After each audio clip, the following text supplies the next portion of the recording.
Good morning students. Vivekanand senior secondary school town से सामाजिक ज्ञान हमारे अतीत भाग 3 कक्षा 8 के लिए इतिहास की पाठ्य पुस्तक से हम चैप्टर नंबर 5 लेकर के आए हैं। जब जनता बगावत करती है 1857 और उसके बाद 1857 की क्रांति के बारे में आप अच्छी तरह से जानते हैं।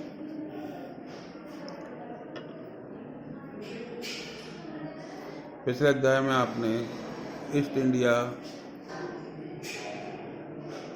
कंपनी की नीतियों और जनता पर उसके प्रभावों के बारे में पढ़ा।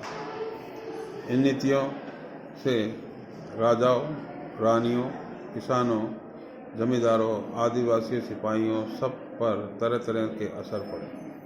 आप यह भी देख चुके हो कि जो नीतियां और कार्यवाहियां जनता के हित में नहीं होती या तो उनकी भावनाओं को ठेस पहुंचती है, उनका लोग किस तरह विरोध करते हैं।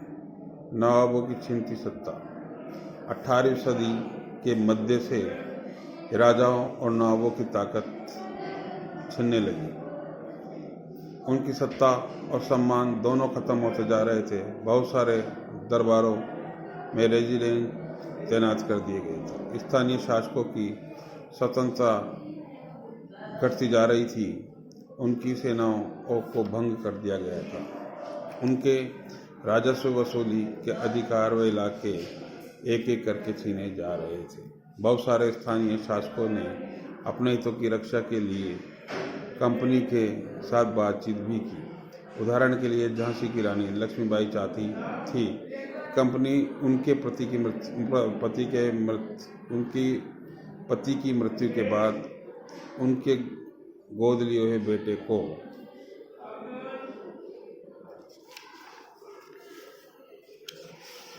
राजा मान ले।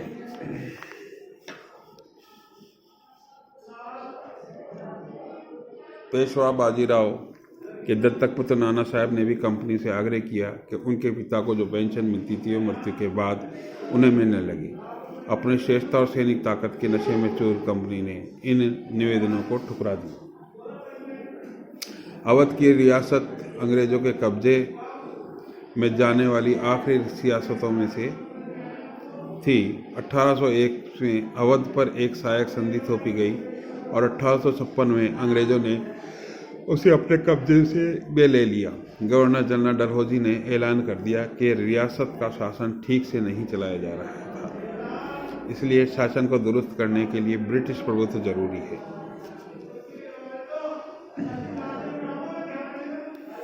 कंपनी ने मुगलों के शासन को खत्म करने की भी पूरी योजना बना ली थी। कंपनी द्वारा जारी किए गए सिक्कों पर से मुगल बादशाह का नाम हटा दिया गया था। 1849 में गवर्नर जनरल डलहौजी ने ऐलान किया कि बहादुर शाह जफर की मृत्यु के बाद बादशाह के परिवार को लाल किले से निकाल करके उसे दिल्ली में कहीं और बसाया जाएगा। 1856 में गवर्नर जनरल कैनिंग ने फैसला किया कि बहादुर शाह जफर आखिरी मुगल बादशाह होंगे। उनकी मृत्यु के बाद उनके किसी भी वंशज को बादशाह नहीं माना जाएगा। उन्हें केवल राजकुमारों के रूप में मान्यता दी जाएगी। किसान और सिपाही। गांव में किसानों और जमींदार भारी भरकम लगान और कर वसूली के सख्त और तौर तरीकों से परेशान थे। बहुत सारे लोग महाजनों से लिया कर्ज नहीं लौटा पा रहे थे। इसके कारण उनकी पीढ़ियां पुरानी जमीन हाथ से निकलती जा रही थी। कंपनी के तहत काम करने वाले भारतीय सिपाहियों के असंतोष की अपनी वजह थी। वे अपने वेतन, भत्तों और सेवा शर्तों के कारण परेशान थे। कई नए नियम उनकी धार्मिक भावनाओं और आस्थाओं को ठेस पहुंचाते थे। क्या आप जानते हैं कि उस जमाने में बहुत सारे लोग समुद्र पार नहीं जाना चाहते थे। उन्हें लगता था कि समुद्र यात्रा से उनका धर्म और जाति भ्रष्ट हो जाएगी। जब 1824 में सिपाहियों को कंपनी की ओर से लड़ने के लिए समुद्र के रास्ते वर्मा जाने का आदेश मिला तो उन्होंने इस हुक्म को मानने से इनकार कर दिया। उन्हें जमीन के रास्ते से जाने में ऐतराज नहीं था। सरकार का हुक्म न मानने के कारण उन्हें सख्त सजा दी गई। क्योंकि यह मुद्दा अभी ख़त्म नहीं हुआ था, इसलिए 1856 में कंपनी को एक नया कानून बनाना पड़ा। इस कानून में साफ कहा गया है कि अगर कोई व्यक्ति कंपनी की सेना में नौकरी करेगा तो ज़रूरत पड़ने पर उसे समुद्र पार भी जाना पड़ सकता है। सिपाहियों गाँव के हालात से भी परेशान थे। बहुत सारे सिपाही खुद किसान थे, वे अपने परिवार गाँव में छोड़कर आए थे, लिहाजा किसानों का गुस्सा जल्दी ही सिपाहियों में फैल गया।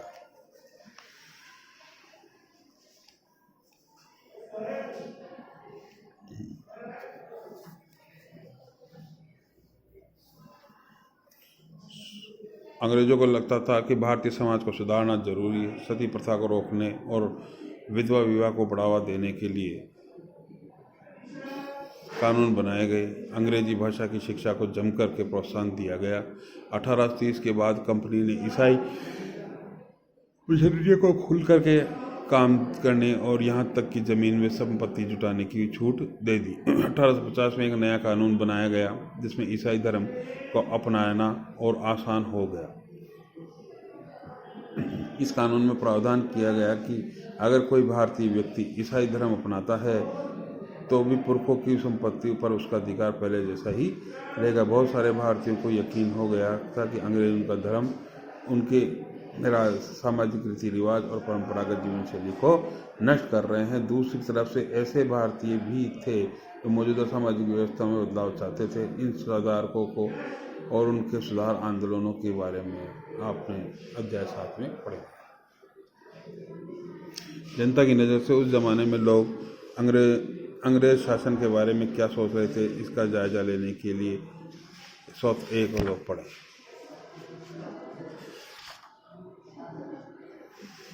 चौर 84 नियम की सूची।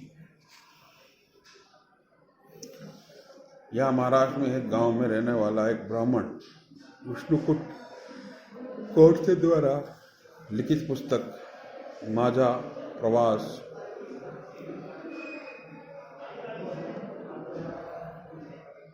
के कुछ अंश दिए गए हैं। विष्णु भट्ट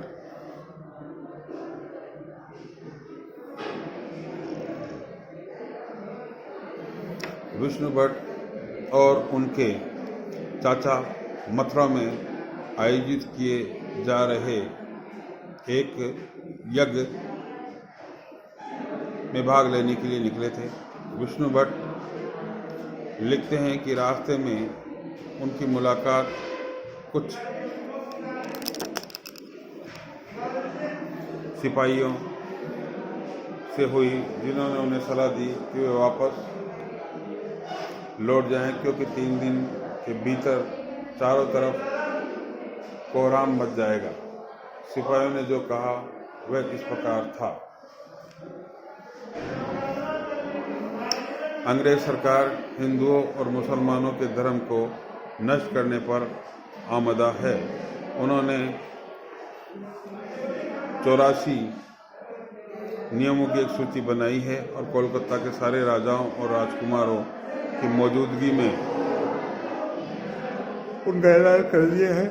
उन्होंने सिपाहियों ने बताया कि राजा इन नियमों को मानने के लिए तैयार नहीं है। उन्होंने अंग्रेजों को घातक परिणाम की चेतावनी दी है। राजाओं ने कहा है कि अगर वे नियम लागू किए गए तो भारी उथल पुथल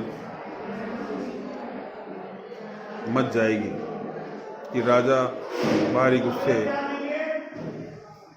में अपनी राजधानियों को लौट गए। तमाम बड़े लोग पर योजनाएं बना रहे हैं। धर्म युद्ध के लिए तारीख तय कर ली गई और मेरठ छावनी से एक गुप्त योजना तैयार करके विभिन्न छावनियों में भेज दी गई।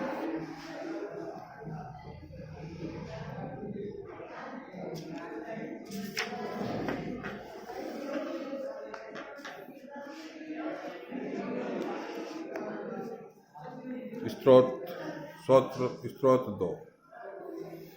जल्दी हर टुकड़ी में उत्तेजना छा गई। उस दौर की एक और झलक सूबेदार सीताराम पांडे के संस्मरणों में मिलती है। सीताराम पांडे को 1812 में बंगाल नेटिव आर्मी में सिपाही के तौर पर भर्ती किया गया। उन्होंने 48 साल तक नौकरी की और 1860 में सेवानिवृत्त हुए। उन्होंने बगावत को दबाने में अंग्रेजों की मदद की। हालांकि उनका बेटा भी विद्रोही के साथ था और अंग्रेजों ने उसे सीताराम की आंखों के सामने ही मार डाला था।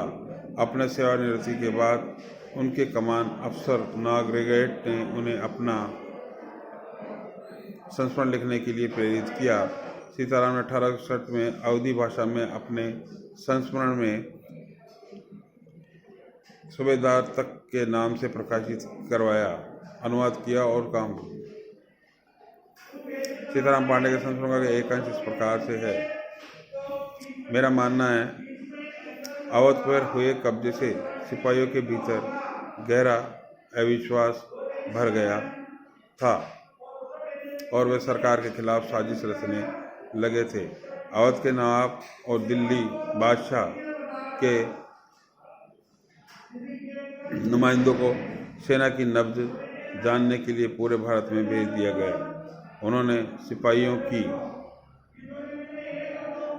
भावनाओं को और हवा दी और उन्होंने सिपाहियों को बताया कि विदेशियों ने बादशाह के साथ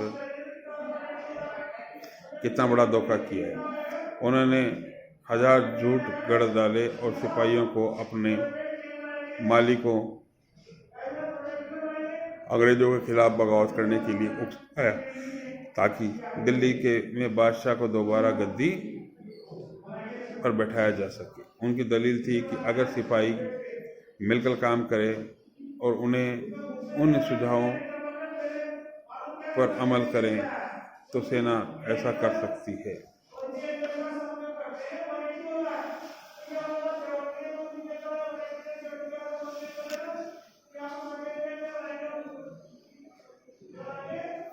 संयोग से इसी समय सरकार ने हर एक रेजिमेंट के कुछ लोगों को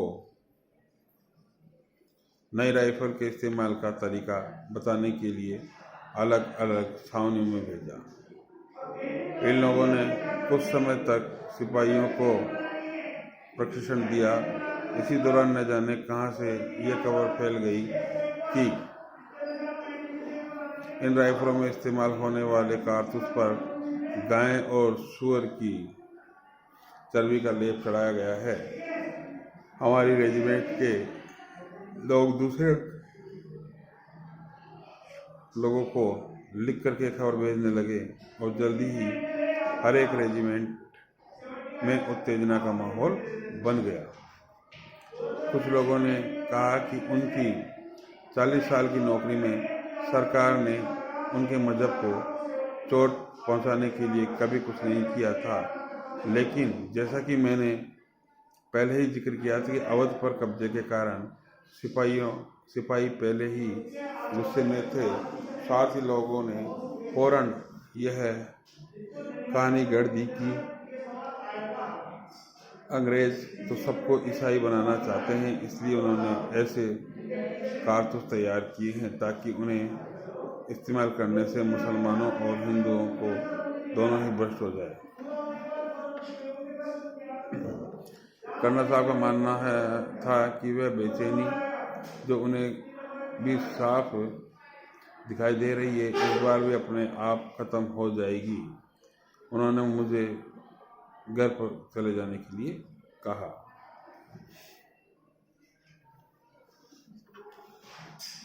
सैनिक विद्रोह जन विद्रोह बन गया। यद्यपि शासक और प्रजा के बीच संघर्ष कोई अनोखी बात नहीं होती, लेकिन कभी कभी संघर्ष इतने फैल जाते हैं कि राज्य की सत्ता छिनरी हो जाती है। बहुत सारे लोग मानने लगे कि इन सबका शत्रु एक है, इसलिए वे सभी कुछ करना चाहते हैं। इस तरह की स्थिति से हालात अपने हाथ में लेने के लिए लोगों को संगठित होना पड़ता है। उन्हें संचार, पहलकदमी और आत्मविश्वास का परिचय देना होता है। भारत के उत्तरी भागों में 1857 में ऐसी स्थिति पैदा हो गई थी। फतेह और शासन के 100 साल बाद ईस्ट इंडिया कंपनी एक भारी विद्रोह में जूझना पड़ रहा था। मई 1857 में शुरू हुई इस बगावत ने भारत में कंपनी का स्थिति खतरे में डाल दिया था। मेरठ से शुरू करके सिपाहियों ने कई जगह बगावत की। समाज के विभिन्न तबकों के असंख्य लोग विद्रोही तेवरों के साथ उठ खड़े हुए। कुछ लोग मानते हैं कि 19वीं सदी में उपनिषद के खिलाफ दुनिया भर में यह सबसे बड़ा सशस्त्र संघर्ष था।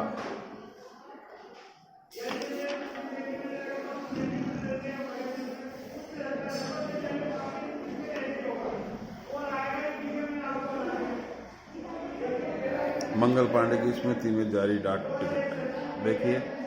1857 को 3000 से ज़्यादा विद्रोही बरेली से दिल्ली आ पहुँचे। उन्होंने यमुना को पार कर लिया और ब्रिटिश के दवा बोल दिया।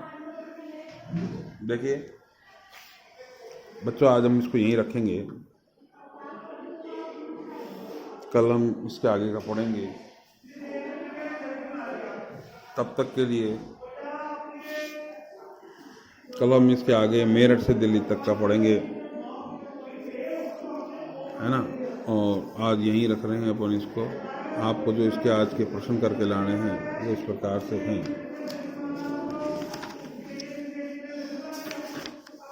मैं बता देता हूँ अभी पीछे ही।